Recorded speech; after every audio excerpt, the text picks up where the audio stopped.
Okay, so just say something. I just want to make sure we sound good and our levels are about the same. I like baked beans. Do you like baked beans? Yeah, baked beans. I like Baked, baked beans. baked beans. Baked beans.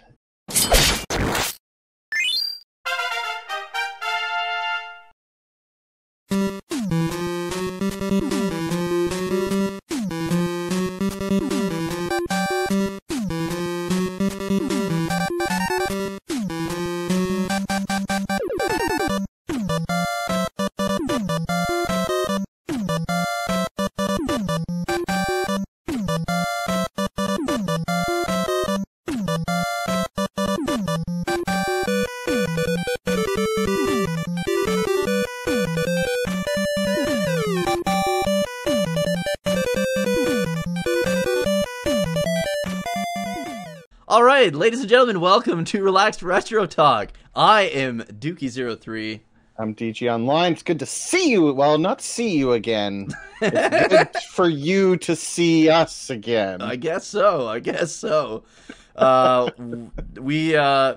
been a while. Like I said, we kind of do these when we can, and B, when we have things to talk about. But we're going to continue kind of on the path of what we started, I think it was 2 podcasts ago, where we were like, it was like growing up with the NES, and then we did growing up with the Sega Master System. We rented a Genesis. Yes, I'm old.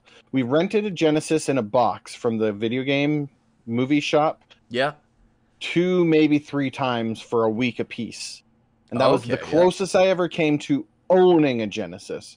Outside of that, it was playing a game at a friend's house sometimes. Yeah. Or when it was on display at Walmart. Right.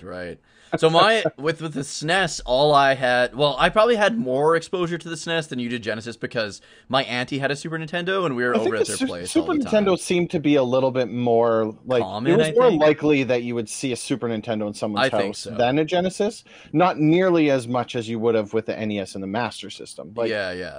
If it would be like 2/3 Super Nintendo, 1/3 Genesis. Yeah. Like 66% kind of thing, right? I think so. Yeah, it'd be pretty close. But yeah, I guess we'll start with Genesis just because it came out first.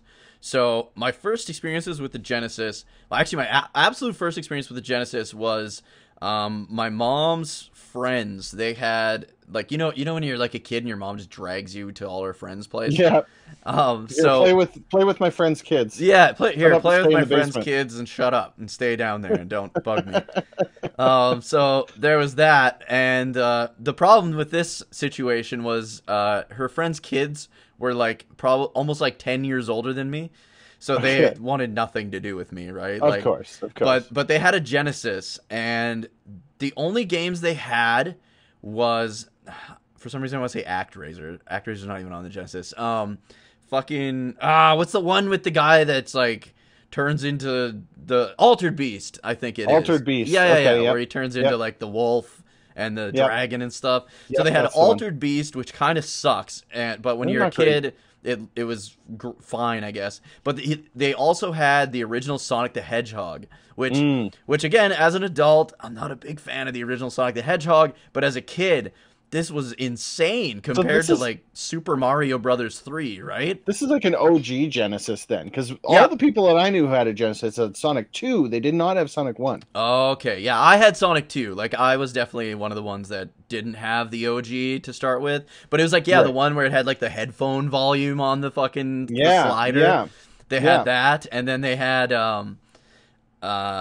they had Sonic the Hedgehog 1, and I remember, just like today, like, I only really like Green Hill Zone in Sonic 1, because even, like, Marble Garden Zone kind of sucks ass. Like, it's just, there's lava everywhere, you gotta go super slow all the time, and everything explodes. So that was my experience, and I would just play the first level, I'd play Green Hill Zone, and then I would play as far as I could get in Marble Hill, start over, and just keep doing that over and over again. And I was just like, man, Sonic is so fucking cool. But this was also in the time when video games were so hard that that's just what we did, you know? Like, you played the first level of a game so many times. Like, Ninja Gaiden 2 on the NES. The amount of times I played, like, the first 2 or 3 stages over and over again as a kid, that's just how games were back then. And that's how you got good at them.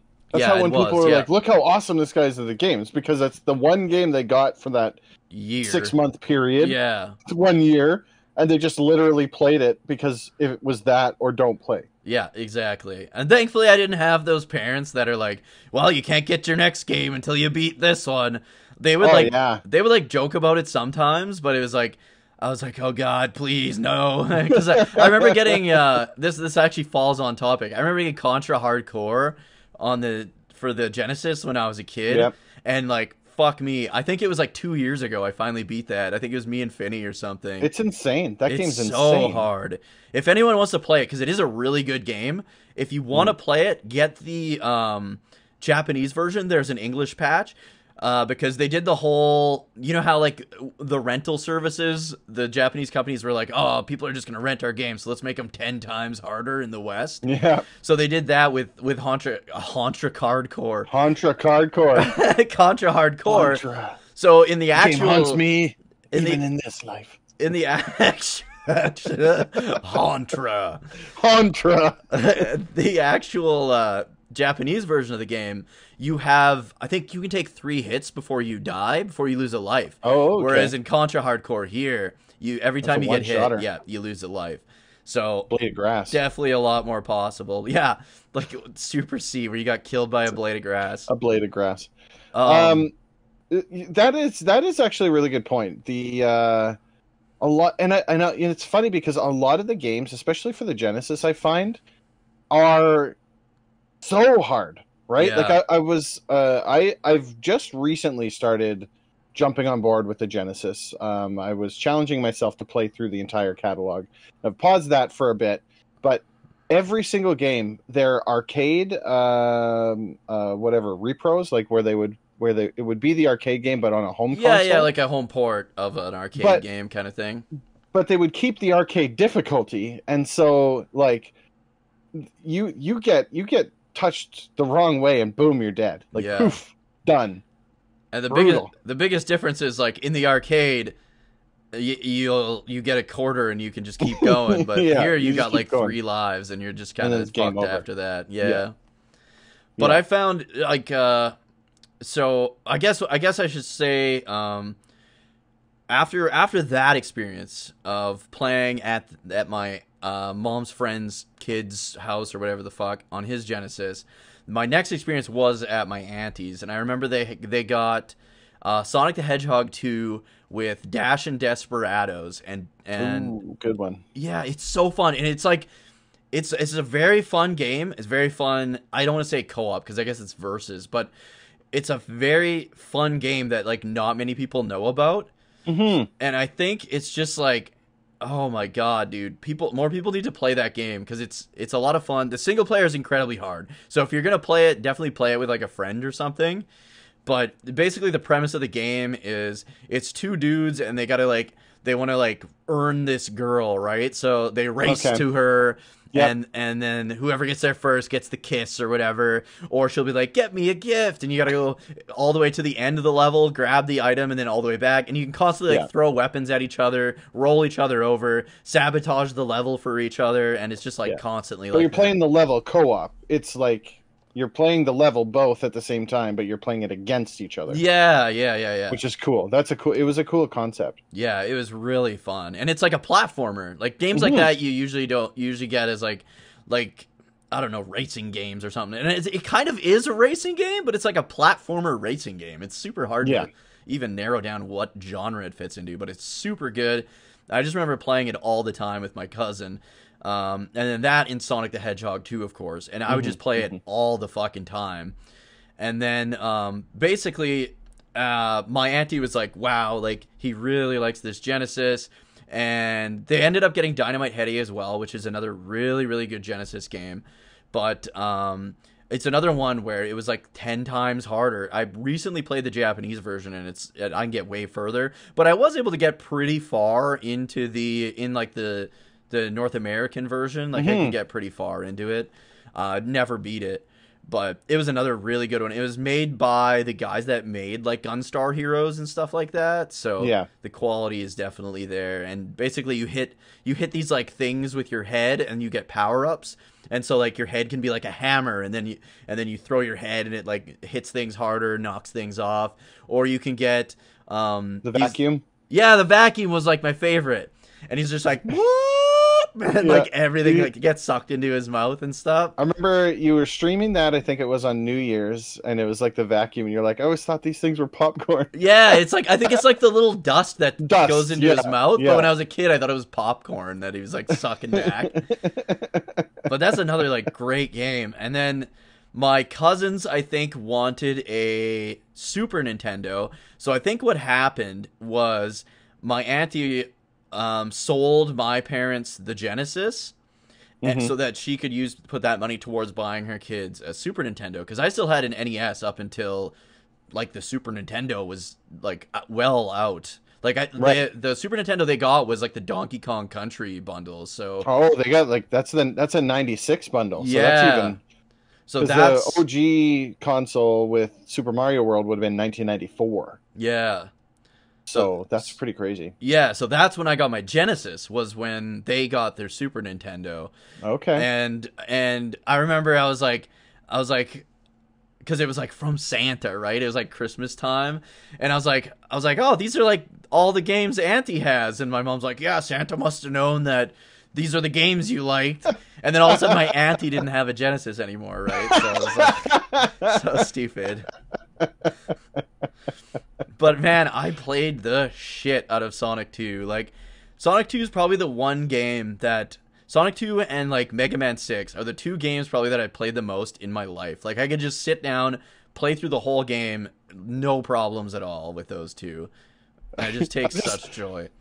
I'm just laughing because you're like, oh, so I have to even copy my save files over. What a nice guy. Fuck, that's funny. Yeah, Sonic 2 is phenomenal. It's funny because, like I said, I'm kind of returning to Genesis, right?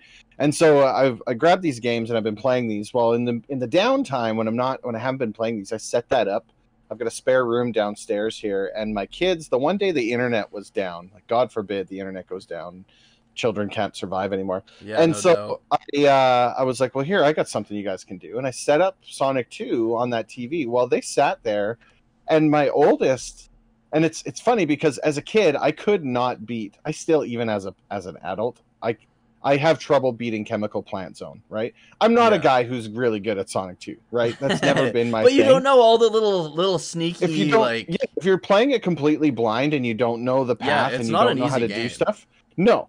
And so anyway, she got past Chemical Plant Zone, like almost on her first try. She was on the next one where it's like you're in the, like there's the up version and the down, and you go below with the underwater. Yeah.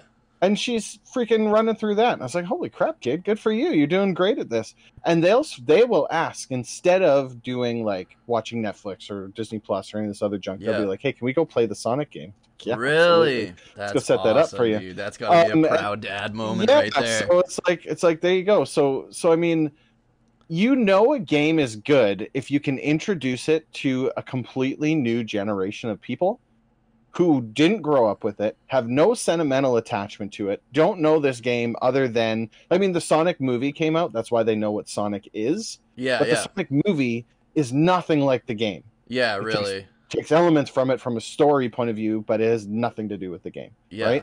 Right? And so to put that together and have them be like, this is fun, I want to keep playing it, that just speaks volumes to how good of a game and how well created it is, right? Yeah. I mean, I think back to when I was a kid, when I was playing this, it would have been around the same age. And for them to pick it up and play it the exact same way that I was, but be better at it than I was, apparently.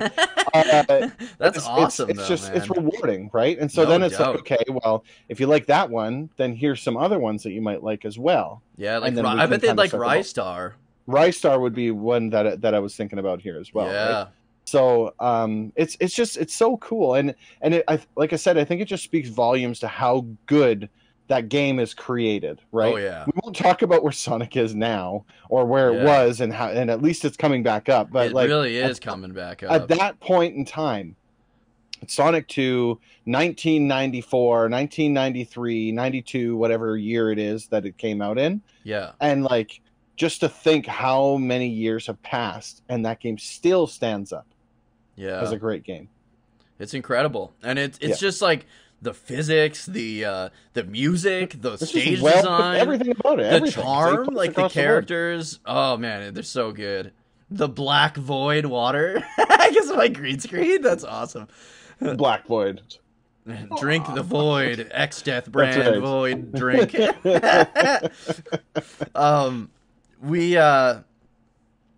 would play that all the time. And I think the best thing about Sonic 2 is if you have like an older kid that's doing really well, the younger kid can play as Tails, and if they die, it's fine. They just come right back. They can help out as much. Like the amount of times me and my cousin have cheesed the bosses when I was younger by having Tails go into the danger and like attack and hit the boss to beat the bosses for me when I was a kid. Tails just comes back. Yeah, because Tails just comes back. It's such a good game, man. And I don't know if you saw the trailer for the new one that's going to be coming out. Have you seen that or not? I think it's like I haven't actually seen the trailer.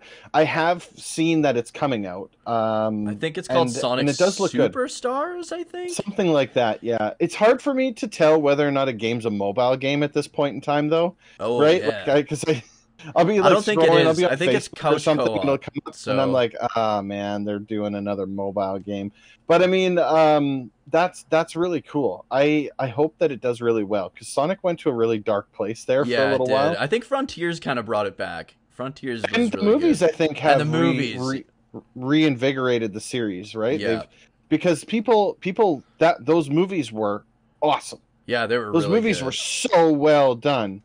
And I'm so glad that they and I made a point to go and watch. I know we're kind of on a Sonic tangent here, but that's fine.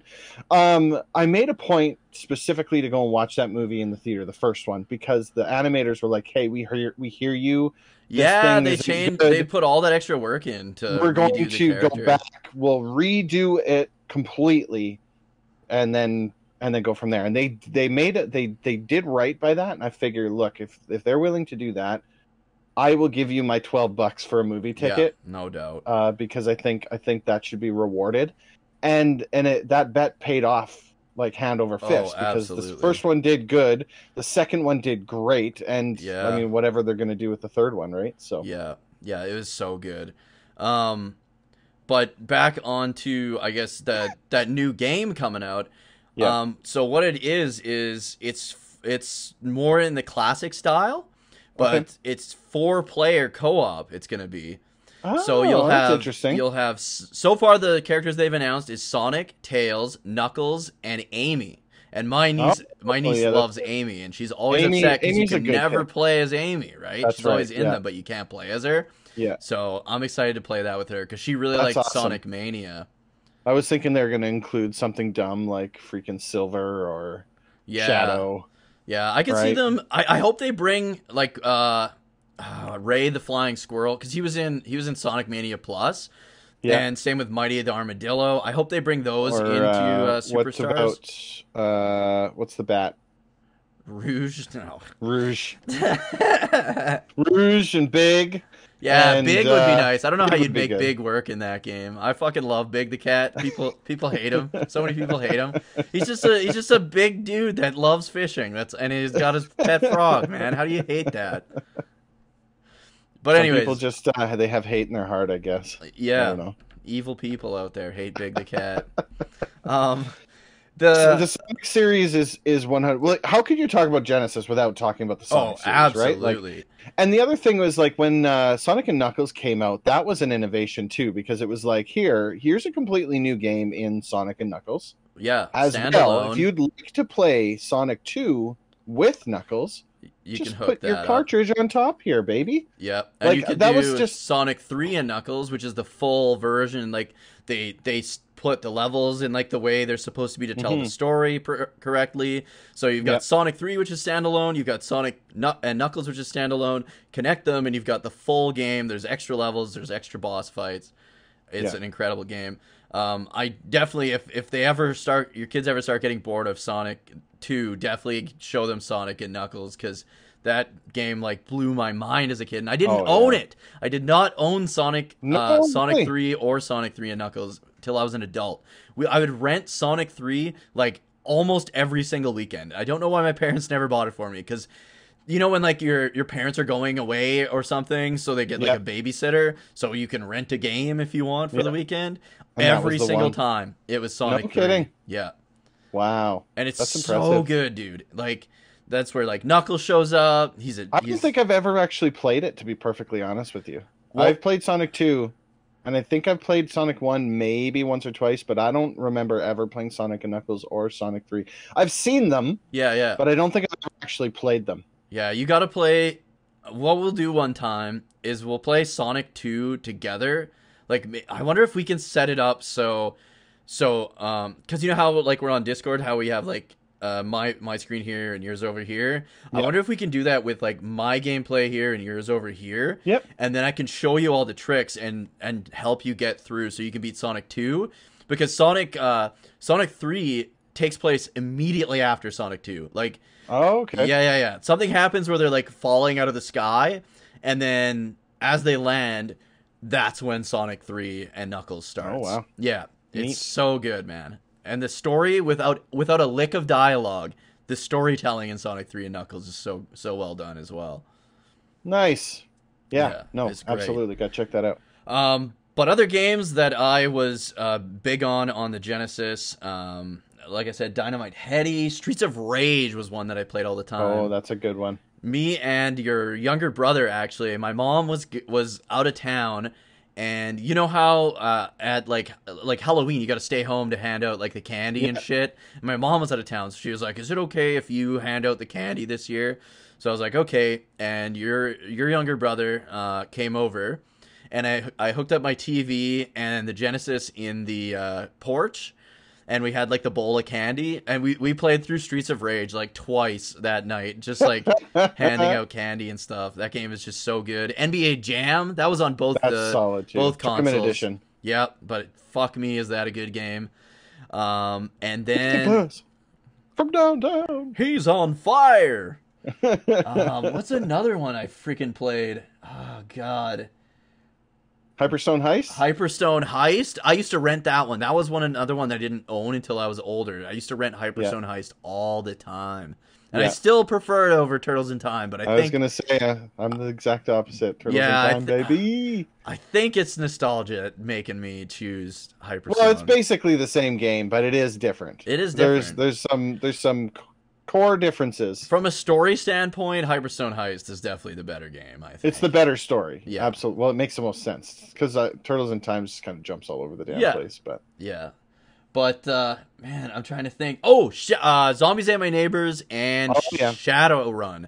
Shadowrun is like this, I guess, Western RPG that takes place in like this cyberpunk world. And it kind of plays like, you know, like the early Grand Theft Auto games, like the top-down, like Grand Theft Auto 1 and 2. It's kind of like that, but there's like no vehicles and stuff, obviously. But Shadowrun's kind of like a CRPG, like what we've been doing with Baldur's Gate and stuff. Like Shadowrun has a RPG system. It's a tabletop game that was converted into a video game. Yeah. And it's supposed to be phenomenal. I haven't played it. I have the remake or the Returns or whatever it was that they did. Is that the one on, like, it's on PS4 and stuff like that? Yeah, they did the Abomination on the Xbox. 360 or whatever it was. The first-person shooter one. And then they sold the rights, and the original owner bought them back or something like that. I think so, actually, yeah. Something along those lines. And then he released a game called Shadowrun Returns or Shadowrun Remake. Yeah, and there's like Something 3 like newer ones. Yeah, there's a few now. Yeah, but they're basically what he did was tactical he took RPGs instead of... Yeah, they're not like the old ones, but what he did was he took away from what they were doing with it, and they put it back to the way that it used to be, so it's more of an RPG rather than a first-person shooter.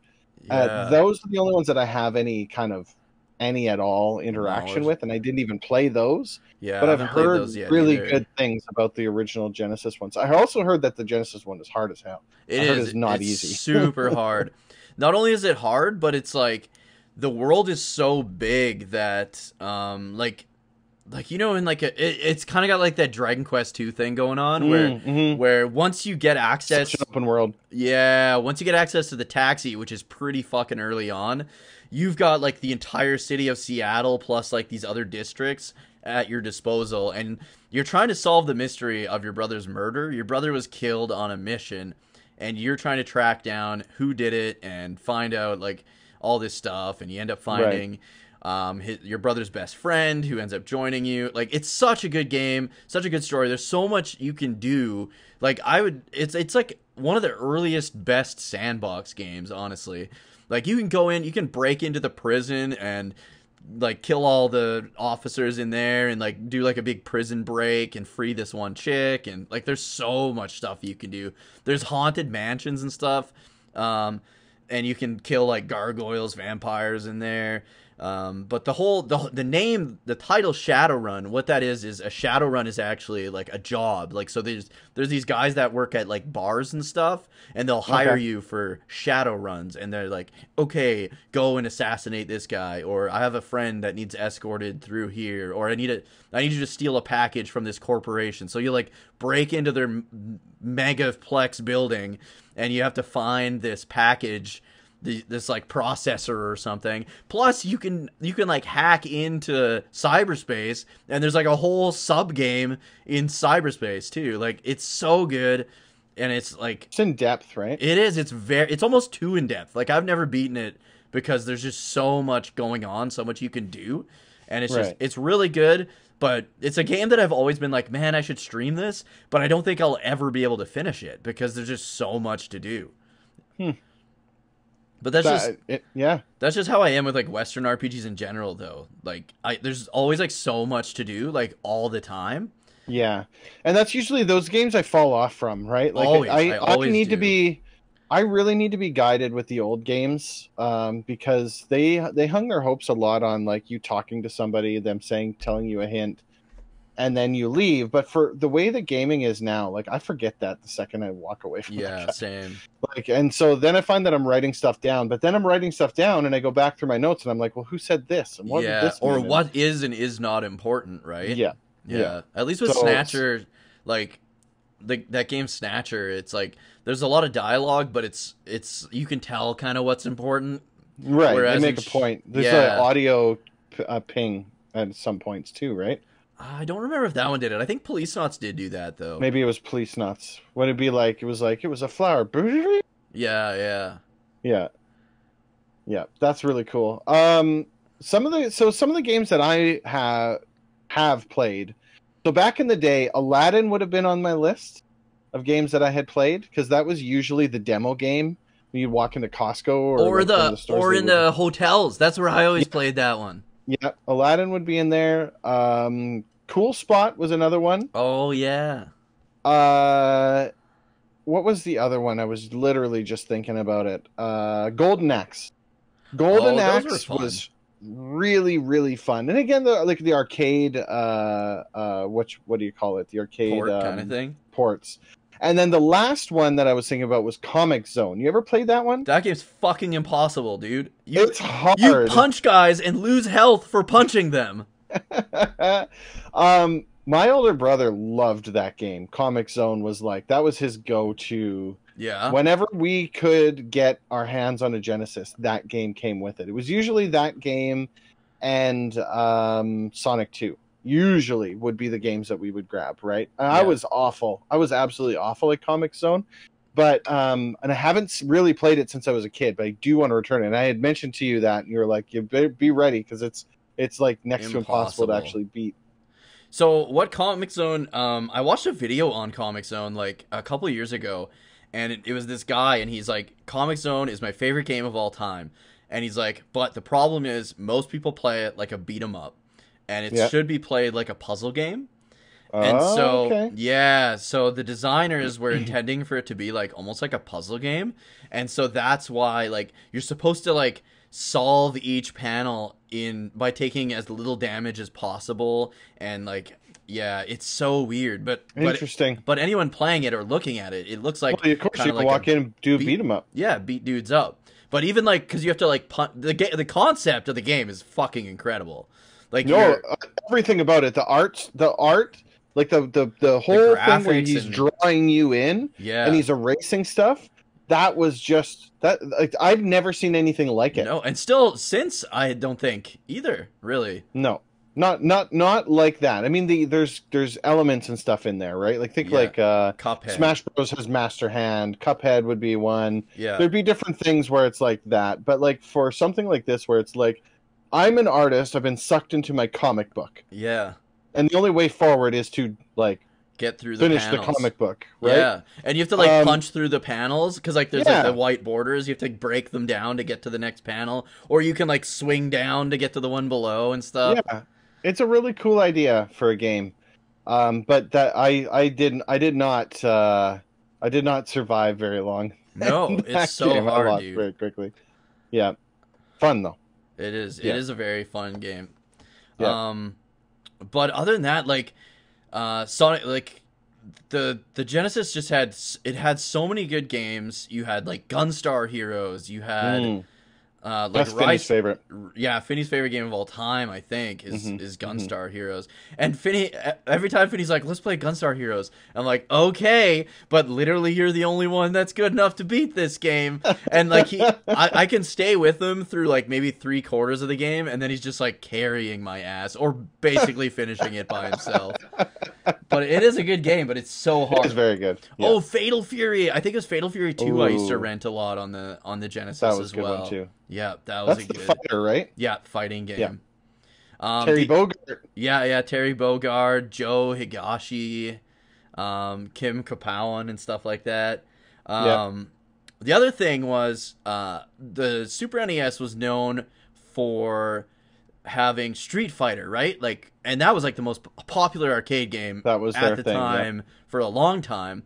And I remember when it came to the Genesis, like a few years later, like the Championship Edition, and just being so hyped because I'm like, because there was the whole rivalry, right, between Genesis and Super Nintendo. Yeah, oh yeah. And I was like, haha, you guys have to use the shitty shoulder buttons for attacks because the Genesis had the 6-button controller that just worked so much better for fighting games, right? But we did have to wait like 2 years. So Street Fighter 2 was definitely a system seller because it was like way earlier on the Super Nintendo.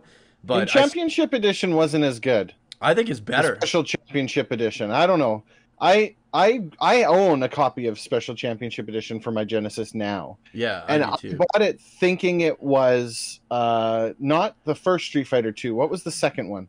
There's Turbo and like Hyper Fighting, I think. Turbo, that was the one. Street Fighter 2 Turbo. That was what I thought this game was. I think it but this game is now isn't 2 versions ahead. It's not. Oh, it's different. past that. Yeah, you're right. Correct. Yeah. So when I got this and booted it up, I thought it was going to be Turbo, and it was Special Championship Edition, which is fine, but some of the characters are switched out, right? Well, and the palettes are like the colors and stuff are different. Correct. For a lot yeah, of it was a little bit different from there. So it's not that it's better or worse. It's still Street Fighter, right? Like, it's still a fighter game, and I suck at them. So my opinion on Street Fighter games literally means nothing. But Dude, do you remember? Do you remember when we had our website and we did a review of the Super Street Fighter 2 Turbo HD Edition or whatever on PS3, and we were like, "This is shit. Just play the original. Like, why would you play this? The frame rate is awful. It's pretty much the exact same game." And everyone got so mad, like all the fighting game community guys. It's like, look, it's dude. Still our most seen review video. From I think that it was, man, and people were just raging. Views. Oh yeah, we really pissed the community off on that one. Yeah. Well, let me go on record by saying I hate Street Fighter. Street Fighter sucks. Come at me, bro. And it was just like, I don't know. I didn't see much of a difference between that and like playing it on the Super Nintendo, honestly. And people were like, it's a completely different game. They rebalanced the hitboxes and the. Yeah, if you can say anything you want, at a certain point, you're just re-releasing the same game just to make a couple extra bucks on the fans. And look, if that's your thing, man, that's good. I'm glad. I'm happy you found your thing. But to a regular person, it's the same fucking game, man. when I say Street Fighter sucks, it's because I'm not good at fighting games. So to me, they're not good. I don't enjoy those games. But I have friends, Adamantium NYC, for example. Oh yeah, he's dude. That guy is fucking good at Street Fighter. Like, I watch him play Street Fighter, and I'm like, I don't know how you're this good at this game. Because I've played this game before. I know what you're currently doing right now. I have no clue how you're pulling this off. Because my brain and my hands just do not work that way. And hey, kudos to anybody who is good at it. The newest one looks good. Apparently, the new one's supposed to be good. 6 does look good. But honestly, like, because I used to be like pretty fucking good at fighting games. Like, I used to do like tournaments and stuff when we lived in Regina. Yeah, I remember that. Yeah.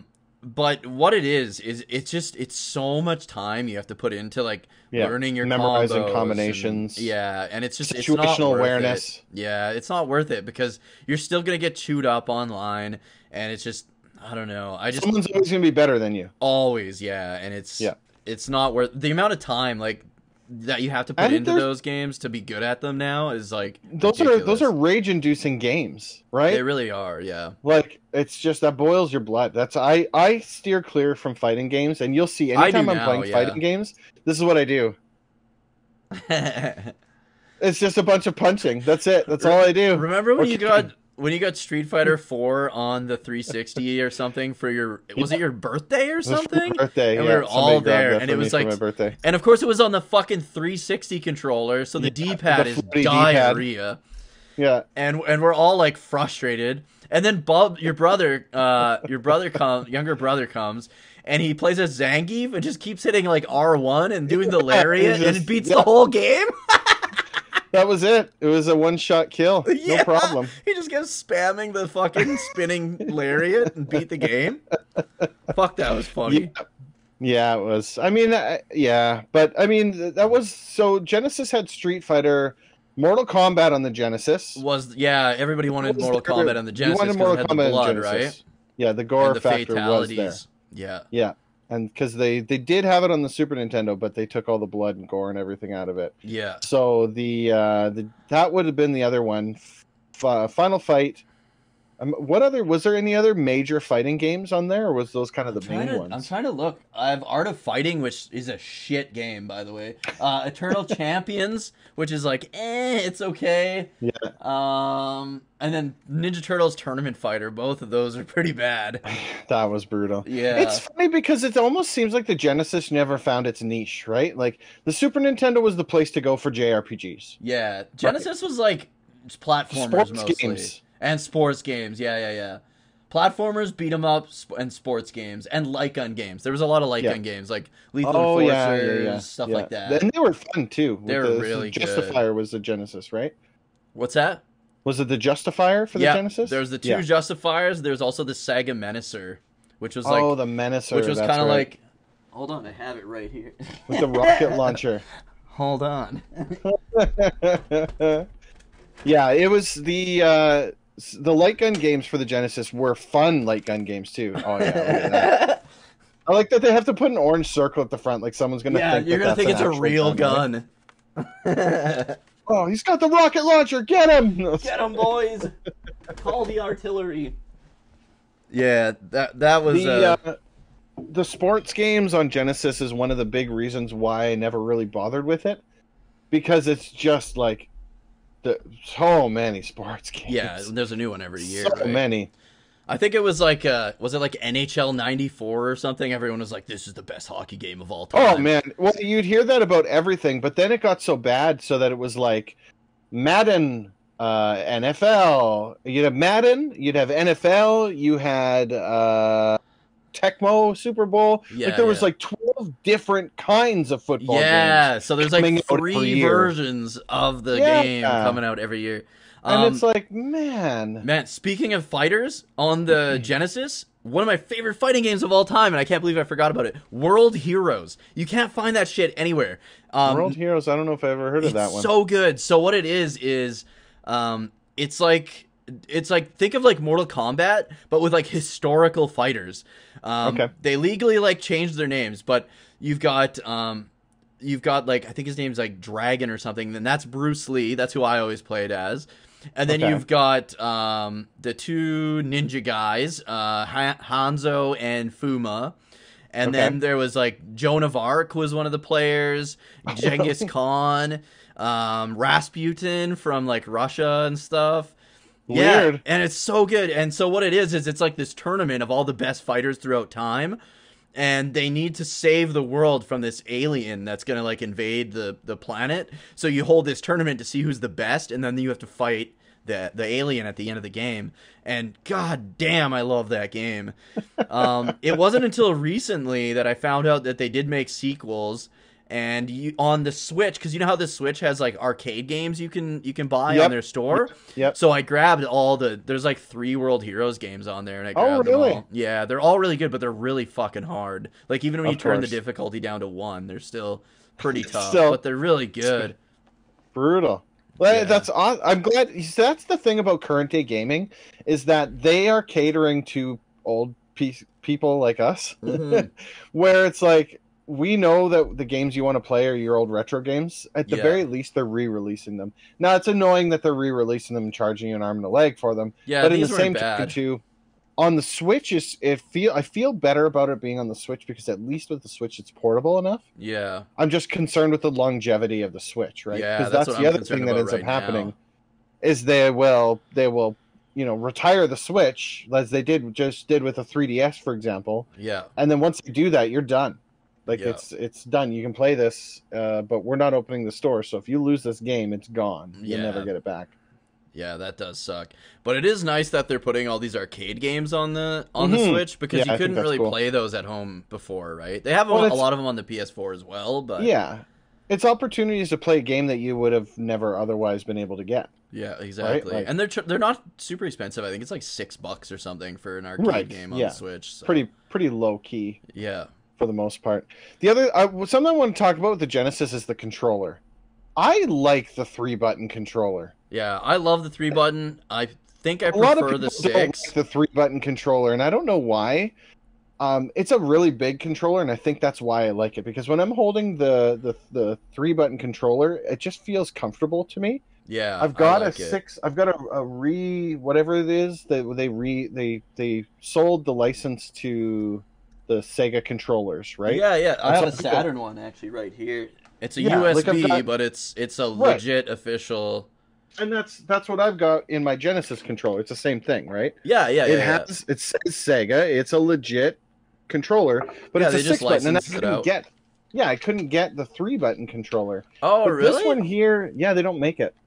They don't make it like this, I guess. Anyways, what I mean, but this one hurts my hands after a while. It's smaller, right? It's weird. It's smaller. It's weird because there's more buttons, but they made it smaller for some reason. Yeah, and so I found that with the 3-button controller, it fit a lot nicer. A lot of people don't like the 3-button controller for some reason. I don't know why. I do like it. As far as it goes, the 3-button controller fits better to me, but the Super Nintendo controller is a better bang for your buck, like with the button layouts and the way it fits, etc. But I feel like the Genesis controller is the best, as long as you don't need more than 3 buttons. Most games at that point in time ever use the one anyways. Yeah, like Sonic, there's 3 buttons and you only use they all do the same thing. Yeah.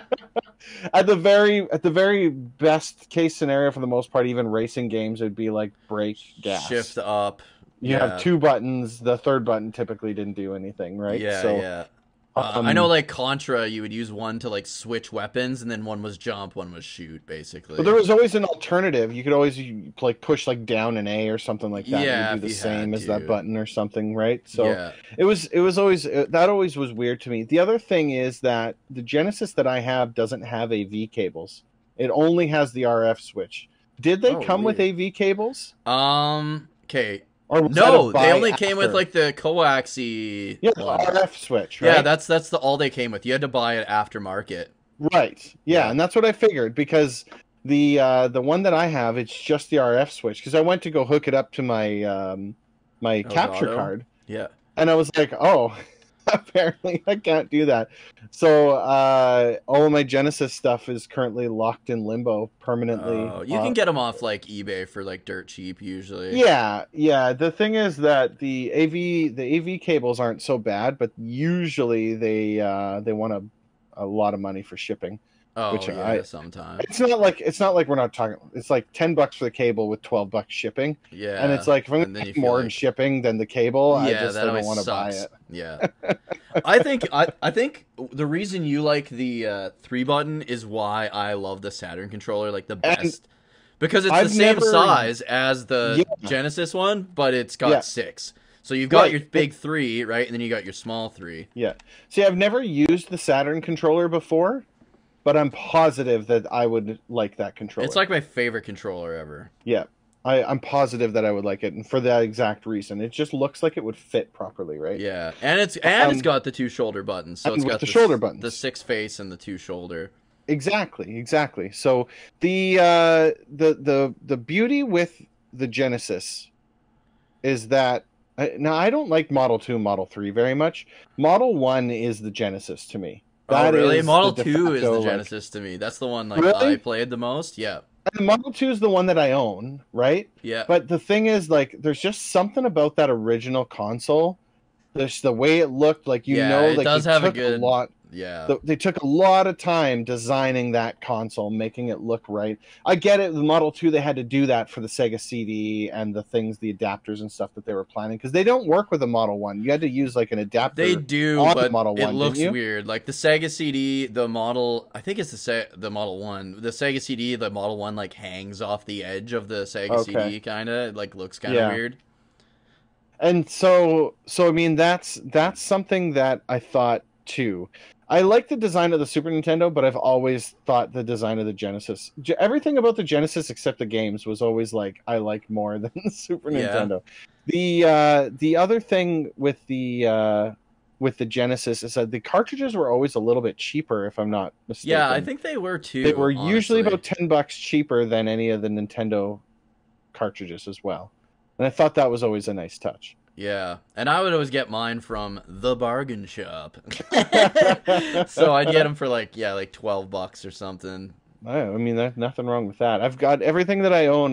Has been used and taken, at least when I got it, it's been taken care of. Yeah. We get it from some of those other shops. They kind of clean them up and stuff like that. But I've seen some pretty rough cartridges and stuff with the labels all ripped off. Yeah. I own a copy of the Spider-Man game for the Genesis.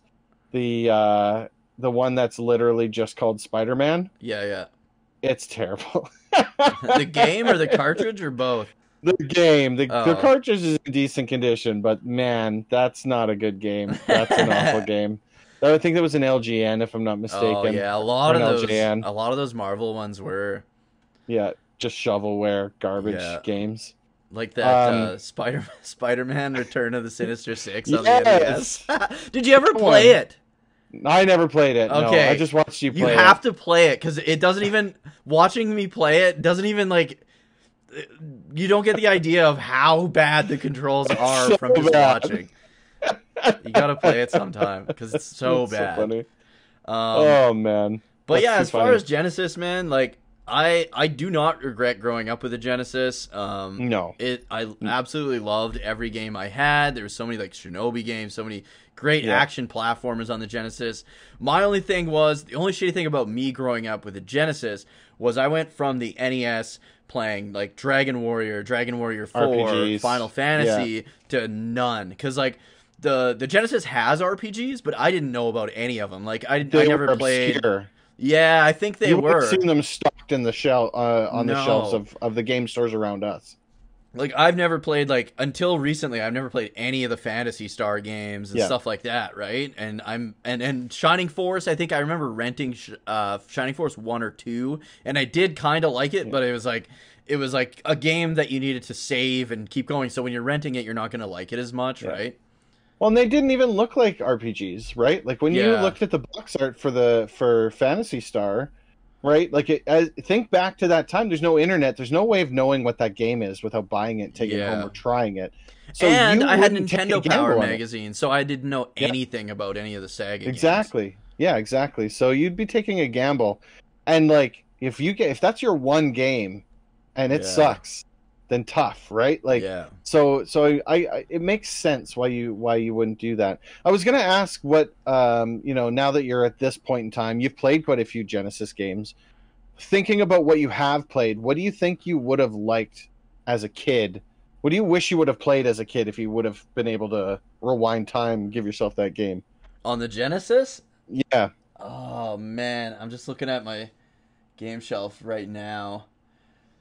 I wish I wish I would have had Sonic 3 and Knuckles because I always rented Sonic 3 and I have beaten it, but I didn't have Sonic and Knuckles and so I couldn't do Sonic 3 and Knuckles because like you weren't gonna go to the game store and like rent 2 games so that you could interlock them and play through the whole thing. Right. Yeah. So Sonic 3 and Knuckles like blows my mind to this day how good the game is and how it tells its story. And it's something if I would have played that as a kid, I don't think I ever would have played anything else until I got my PS1, honestly. No, for sure. Yeah, I mean obviously I didn't have a Genesis as a kid, so I mean I don't really have that point, but out of all the Genesis games that I've played, and I have quite a few more to go, but I played a title called Arcus Odyssey, and that game was so freaking fun. It was like an RPG crossed with a platformer. Okay. It was a ton of fun. There was a story, and it was just a fun game to play, right? Yeah.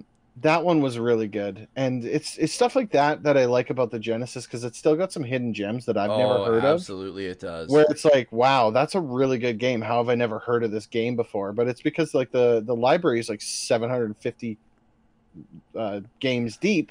Yeah. And 350 of them are sports games, right? Yeah, like, so it's hard to find. It's hard to find the good ones when they're mixed into all of the kind of fillerware kind of thing, right? But yeah, I don't know. I always liked the Genesis. I've always kind of thought, I always wished I had one, right? Yeah. Like, I didn't really even own a console until like way later in life, anyways. But I mean, when I did get my Genesis, that was like, I would have been a Genesis kid if given the choice. Yeah. If it was like, do you want this or that? I would have taken the Genesis. I'm pretty sure. Looking at the game Especially lineup, as a the type kid. of games I like to play as a kid. Yeah. 100%. Yeah, that would have been my jam. Because and I remember any time I ever went to a friend's house, anytime that I ever got my hands on that controller, it was always like, this is fun. I'm enjoying it. And with the Super Nintendo, I don't really have that as much.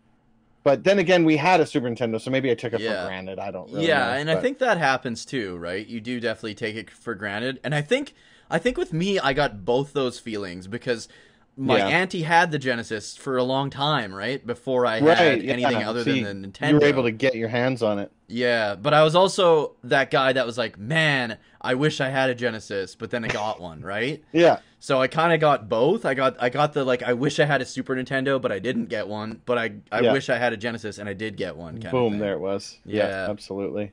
And boom goes the dynamite. Boom goes dynamite. Well, this kind of turned into the Genesis episode, right? Like, yeah. I mean, and that's okay. We can save Super Nintendo for the next one. Yeah, I didn't think we'd be able to go as fill a whole episode on the Genesis.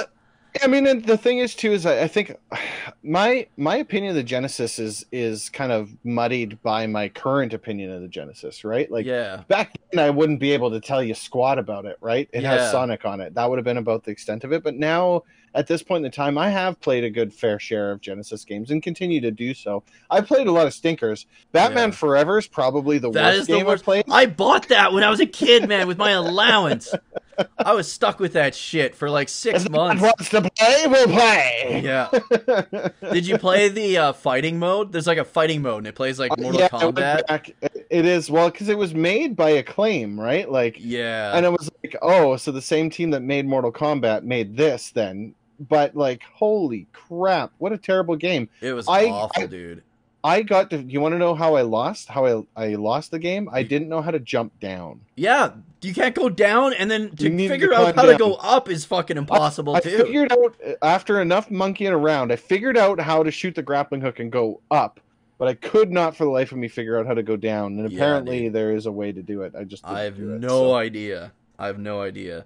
Yeah. I just want to say I think it was Midway that made Mortal Midway, Kombat. sorry, not Acclaim. But yeah, I don't Midway. know. I don't know if Midway made Batman or if they just like stole the fucking idea from him. But it was even like it was even what is it called when they do like take the photos to do the like how Mortal Kombat was. It's like yeah. Right, like that over exaggerated stun. Right? Yeah. It's so ridiculous. dumb, man. Yeah. Remember that wrestling game? There was a wrestling game that was like that.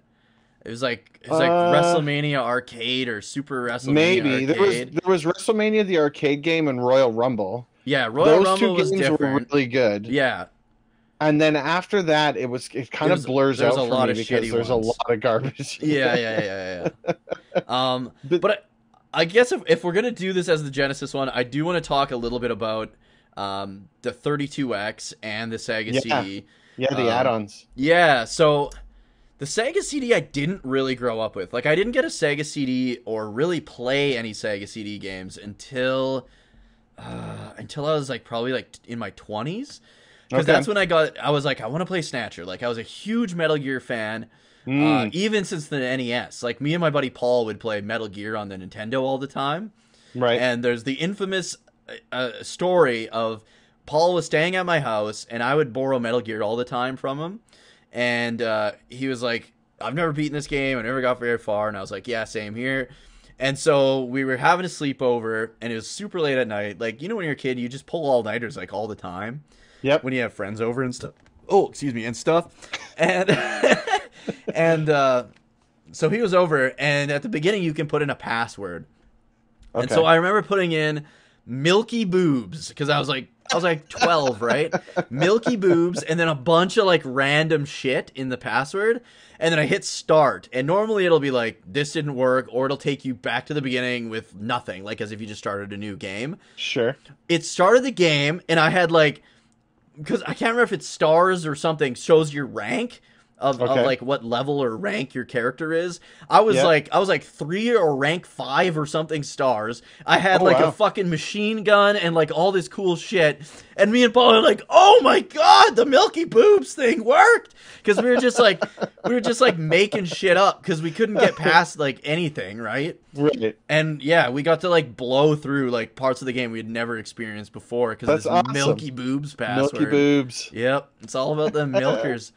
But yeah, so funny. I loved Kojima, and I'd played all the Metal Gear games at this point, like Metal Gear Solid 2, Metal Gear Solid 3, all that. And I was like, Snatcher, like this game looks fucking incredible. And so that's how I ended up getting a Sega CD. I found Snatcher, and it came with this, like the Sega CD came with Snatcher. Mm-hmm. And I was like, well, I'm buying this. Like, there's no way I'm letting this go. Right. It was $175 for both. And I remember I got home, and that was when I lived in Regina, and we had just got a mini fridge. Okay. And so we had the box from the mini fridge still, like the big cardboard box that it came in. And I remember just sitting on the couch with the box next to me and writing all the clues and everything on the box. So I had like this almost entire refrigerator, like mini fridge box written in notes and stuff, and I was just like in the zone the whole time. Yeah. And played the shit out of that game. It's so good. I haven't actually played it, but I have watched you. I think you had played it once, and I think I've seen you stream it twice. Yeah. Right? It's so good, dude. Very, very good game. It's funny with the Sega CD. That was the closest I ever came to owning a Sega console. My dad had gone to the city once, and he was in a shop. He was in the superstore, the real Canadian superstore. Back in the day when the people would wear rollerblades when they're ripping around the store. Yeah, I remember you telling me that. Yeah, and so he had, I don't even remember what he was there, but he was in the electronics department. And I remember he was there, and he was like, he came home, and he was like, oh, I almost bought you guys a Sega Genesis and Sega CD. And we're like, yeah, right. Like, okay. Just like, because he obviously didn't come home with one, so we're like, you're just kind of messing around. He's like, no, I was waiting in line. I was going to buy it for you, but nobody came up to the till, so I left. No! It's like, and we were like, yeah, whatever. And he's like, no, like, I was going to buy it for you. I can prove it to you. It comes with a game called Sewer Shark. Oh, that's a terrible game. I have it. Absolutely. And so we were like, yeah, okay, whatever. Anyway, a week or two later, we ended up going to the city, Yep, that's the one. we went to the city. We went to Superstore, and sure enough, on the shelf, there it is, the Sega Genesis Sega CD bundle with Sewer Shark. And we're like, well, there it is, Dad. Get it for us. And he's like, no. Oh, that sucks, dude. So the closest I ever got to owning that. If the clerk would have been there that day, he would have come home with that console. So that's crazy. Yeah. And then who knows? Maybe I would have been a Sega kid after that. I think, and the weird thing was with like all those FMV games was back then, like they're shit. Like there's no sugarcoating it. They're absolute shit. Yeah. But back then it was like, oh my god, the graphics are so good. Yeah. It's like I'm playing a movie. Movie like quality. I can't believe it. Yeah, but like the gameplay is garbage. Yeah. But it blew our minds back then because that was when like everyone was just chasing graphics, right? Like that was the thing. Yeah, graphics was it. Speaking of chasing graphics, though, I got Snatcher, Sega CD, blah blah blah. But the 32X, this was what really blew my mind. My cousin had a 32X, and he had Star Wars Arcade or Star Wars 32X. Yep. And I remember going to his place. I think it was like Christmas time or whatever. We were visiting their place, and he was like, Corey, check this out. And he fired it up, and like this was the first time I'd ever seen like polygon graphics, right? Okay, like I went from like Sonic the Hedgehog 2 to fucking like full 3D like Star Destroyers shooting at my X-Wing and stuff, and I was like, oh my god, this is like the greatest game ever made.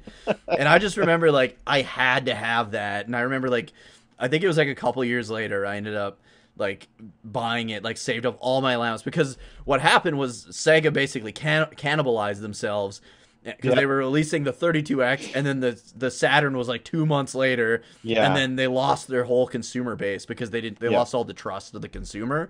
So I remember I think I bought my 32X for like $30, and then I got Star Wars Arcade, and I was like, holy shit, like this is incredible. It was good. Well, the entire game library for the 32X is what, like 30 I think it's like games? 12 games. Yeah, there's not very many. A lot. There's very, very few games for the 32X, but they were all arcade quality games. Yeah, and I wish Doom was on 32X. That's probably the best console port they ever released. That's my favorite, but I think they changed things in it. I think is what people say. But compared to what it looked like on the console, like in the all Super other Nintendo, forms, it looks so much better. So much. It's insane. I have Doom 32X. I still have it like in the box. It's so it's my favorite version of Doom, and it looks good. It looks good. Yeah. It's impressive what they could do with the 32X because it was still on a cartridge, right? But I guess I always think discs are what you needed to do 3D, but the N64 technically had better graphics than the PS1 even, and it was on a cartridge. The N64's 3D graphics always seemed really cartoony and polygonal for me. I think so. Where the PS1 didn't sugarcoat it. I think the PS1's graphics were better because they were masterful in the way that they would use a 2D background with 3D models. Yeah. And with the N64, it was 3D everything.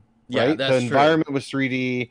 Everything was 3D. So when I play a game like Star Fox or F-Zero or anything on the 64, it's really, really hard to play those games, right? Because and like Mario 64, I haven't actually played yet. And Banjo-Kazooie, like all those platformers, they went really hardcore into all of these where it's like the camera angles weren't quite there yet. The environment's 3D, everything's really hard to judge, and I think from a literal graphic output point of view, yes, the 64 is better, but from a playability and the way that the games look point of view, I think the PS1 was way better. That's a really good way of putting it, honestly, because the N64 technically had better graphics, but as far as like pleasing to the eye and playability, the way they used it wasn't ideal. But you play any of those PS1 games and you look at the 3D models, they are not very good. No, I think Final Fantasy VII with Cloud. Good. With his horse hoof hands, right? But I mean, like, you think about it and how they meshed a 2D background with the 3D models, and all of a sudden you have a very, very good looking game, right? it's interesting, and I mean, when we get to that point, we'll have a whole lot to talk about. Yeah, the PS1, I think. You know what's fucking insane though, is so Final Fantasy VII looks how it looks, right? Like that's just how the characters look and stuff. Final Fantasy VIII, they try to go for like the real look, but everything looked like harder, super pointy and sharp, and the face. The faces are faces, like man. jolted and stuff, and the cutscenes they look fantastic, right? But in the game they look awful. But if you take, say, Final Fantasy VII's in-game graphics, and then 4 years later, only 4 years later, Final Fantasy X came out. Like holy shit, they could do so much with gaming insane. And like technology back then. Yeah, it's insane to see the jumps from NES to SNES to N64 to GameCube to Wii to Wii U to Switch, and those short periods of times in between, because when we hit on the Xbox and the PlayStation side of the house, right? PS1 to PS2 to PS3 to PS4 to PS5, the jump from 4 to 5 is almost immeasurable, right? You can't really even tell. Yeah, it is. You can, but it's not to the point where like Super Nintendo to PS1. Correct. It wasn't like the jump, like what you're saying, from Final Fantasy VII to Final Fantasy X. Yeah, it's such a short period of time. I don't think we'll never get that again. No, because we're getting to photorealistic kind of components of things, right? You play some of these newest games on the highest settings, and it's insane what they can do with the graphics. Yeah. But the downside is that we're at a point now where this is going to be a rant for console gaming. We're at a point for console gaming where they're basically you're neck and neck with buying a PC versus a console. Yeah, and the price now too, unfortunately, right? The price is going It's the reason why I haven't bought a PS5. I don't think I'm going to buy a PS5. I haven't bought a PS5 because there's no fucking games for it yet. Even if there was games for it, right? $700. That hurts. Yeah, dude, that's brutal. That's a lot of money to pay for a game console that's only going to be around for another 5 years. Yeah, no shit. Right? Like, and we haven't even started with the PS5 yet, right? Like, and it's already it's 3 years into its cycle, isn't it? It's 2020 that I think it probably is. Yeah, it probably is 3 years. So I mean, to think about that. It's insane, right? By general kind of point of view, I would say 7 to 10 years at the very most you're going to get out of a console. Yeah, PlayStation always tries to do 10, is what they go for. And so we're 3 years in. That leaves you 7 if we go with 10 years. Yeah, that's $100 per year on that console. Yeah, really. And that's just the console. Yeah. You're not tacking in the $90 the games are like $100 games now too. Yeah. Exactly. So it's just, I don't know. Console gaming's not for me, I don't think, anymore. And truth be told, PC gaming's not for me anymore either. I'm all in retro and indie games now. That's where I'm at now too. Yeah. I'll stay where it's safe. Yeah, no shit. But I mean, I don't know. To cap things off, Genesis was a fantastic console. Absolutely. Was it Sega's best performing console? I think so, because the Master System didn't really, like, Nintendo was here and the Master System was like here, right? It didn't edge anything. It didn't edge the Nintendo out. It didn't edge the Super Nintendo out. Yeah. But the Genesis was selling better than the Super Nintendo for a long time. Yep. Actually, I don't know if I don't know. Did Super Nintendo ever actually take that back again? I don't know. I think it did, but I don't know if it did. But that's incredible having because Nintendo built up all that rapport, right? Like consumer trust, like all that stuff. Oh, and Genesis still managed to compete with it on a very 100%. High level. And I truly think if Sega wouldn't have gone the route of Sega CD and 32X, because the problem with the Genesis is they dropped way earlier than the Super Nintendo. Yeah, 89, right? I think. In 89. Yeah. Right, and it wasn't until 1991 that the Super Nintendo came out. Yeah, they had a lead on them. Yeah, so you saw in 1991 the Super Nintendo came out, and so the Genesis was kind of petering out from what their technical capabilities, what they could do with that system. So it makes sense that they're trying to reinvent the wheel, make it so we're not going to make you buy a new system. We'll just give you an add-on for your existing one. But if they would have put that time and effort into the Saturn and released the Saturn 2 years before the PlayStation 1 and N64, yeah, no doubt. I think they could have maintained their momentum instead of the 32X or something. Instead of the 32X, instead or of the Sega put all CD. their chips in the 32X and supported it. But I think the best move would have been the Saturn. But it's such. Yeah, Sega the problem with the 32X, I think, themselves so much. Yeah, I think Sega went and looked at what they were doing and went, we can't do cartridges anymore. Yeah, we gotta I think they panicked, on right? disc. They panicked and said, we got to be on disc like all the rest of these guys. Yeah. Which is, I mean, it is what it is, I guess. Yeah, it got us to where we are now. I mean, Sega's fucking knocking it out of the park now. Like you've got they're the doing Yakuza good. They're doing good as developers. Yeah, they really are. There's so many good stuff coming from Sega, which is good to see. I mean, they could have folded and disappeared. Well, they did disappear for a little while there, but it's good to see them. Yeah, good to see. But could you imagine if we had a fucking so we've got Xbox, we've got PlayStation, we've got Nintendo. Could you imagine if we had a fourth fucking console we had to buy or something? That's just it. I think that if Sega would have held on, the Dreamcast would have done really well. Yeah. If the Dreamcast would have had a DVD player, yeah, I think it would have been a completely different story. And I really think that at that point in time, if I had to wager a guess, because Microsoft didn't want to release their own console. No, they would have teamed up with Sega, and I think that's where they would have gone. I think they would have looked with Sega and they would have doubled up, and then we would have had the Sega Xbox, right? Whatever it would have been. Yeah, and I think that would have really changed the game, because if you think about what Xbox brought to the table, and then have Sega dump, Sonic and all the other stuff, what they could have done. Yeah, no system. Shit, as exclusives? Holy fuck. I think that would have changed the game, right? Yeah. I mean, and as much as I give kudos to the Genesis, and as much as I hate Xbox, avidly, kudos to fucking Xbox. Their first console, I don't know if they were neck and neck with the PS2, but they were fucking, here, at least. Oh, yeah, it was really, really close. A lot of that goes to Halo. Yeah. But still, to be able to do that, though. They 100%. Smothered out Nintendo, completely. The GameCube was nothing. GameCube was a fart in the wind. Yeah. And it's too bad, because the GameCube actually did have some good games. It did, yeah, but it got destroyed. But it wasn't even close. Well, I mean, and I think it was that point that Nintendo realized that, hey, we can't keep up with these guys from a graphics point of view. Let's double down and focus on what people want from us, which is the Mario, the Zelda, or fun factor, little fun games, yeah. And then look what happened then with the Wii, right? So yeah. But yeah, no, it's interesting. I would have liked to see what would have happened with the Sega in the race. Yeah. And it's too bad, because if I had to guess, I would have said the Genesis was more popular than the Super Nintendo. Yeah. Even though you saw less of them. Yeah. They probably were. And by that point in time, right? By the time that the Sega CD started coming out, people started moving away. Yeah, that's right? true. Donkey Kong Country came out, like you had said in your story, right?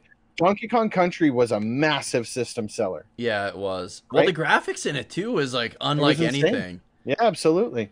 And then they were like, holy, we found our niche. And then all of a sudden, those RPGs started coming out. You had Chrono Trigger around that same time frame. Final Fantasy 2/4, Final Fantasy 6. You would have also had Super Mario RPG around that time frame. Yeah. Those late year Killer Instinct stuff like that. Oh yeah, Killer Instinct used the same graphics style as Donkey Kong, and that game was super popular. Ken Griffey Jr. Everybody had that. I think everybody that owned a Super Nintendo had Ken Griffey Jr. I love that. That we'll save those ones for the Super Nintendo podcast. I'm glad that this went the distance as it did, because the Genesis deserves it. Same. I am glad. I didn't think we would have enough to go on, just with you not having as much Genesis experience. So I think this turned out really well. Absolutely. All right. Well, thanks a lot for watching or listening. If you're listening on Spotify, you can always check out the visual version on my YouTube channel, youtube.com/Dukey03. If you're watching this on YouTube and you don't want to have a video having to load on your drive to work, you can always look us up, Relaxed Retro Talk, on Spotify. Yeah, subscribe to the podcast. It'll tell you when it comes out. You don't even have to look for it. It'll just say, hey, new episode coming out. Watch these guys. Episode, yeah. Please. And please do it. You can always find me. I think I'm live about 3 nights per week at twitch.tv/Dukey03. Says it just up here. Yeah, and you can find me. So the nights that he's not on are the nights that I am on. Yeah. So you can check me out Sunday, Monday, Wednesday, Friday. Twitch.tv/DGonline, which probably is in this region. Perfect. Right here. Right here. You can't click this link. Perfect. But just take these letters and type them into your address bar and come check us out. I'll put the links below. And I just want to shout out quick. I'm doing every year. I do. There's 2 big streams I always do. I always have a New Year's stream and a Canada Day stream. So this year, Canada Day's coming up. For Canada Day stream, July 1st. I'll be playing through Dragon Quest 1 on the Super Famicom. I'm going to try and play through the whole thing in one sitting. It's going to be a little rough skis because we always have the alcoholic beverage channel points redemptions. Is it ketchup, chips, and Caesars again? I'm gonna get Caesars, ketchup chips. I'm gonna grab a couple 420 beers. So it's gonna be a challenging experience, but we're gonna try and do it. Canada Day's always a fun time. Absolutely. Make sure you come and check that stream out. All right, guys. Thank you so much for watching and listening, and I hope to see you guys next time. So long.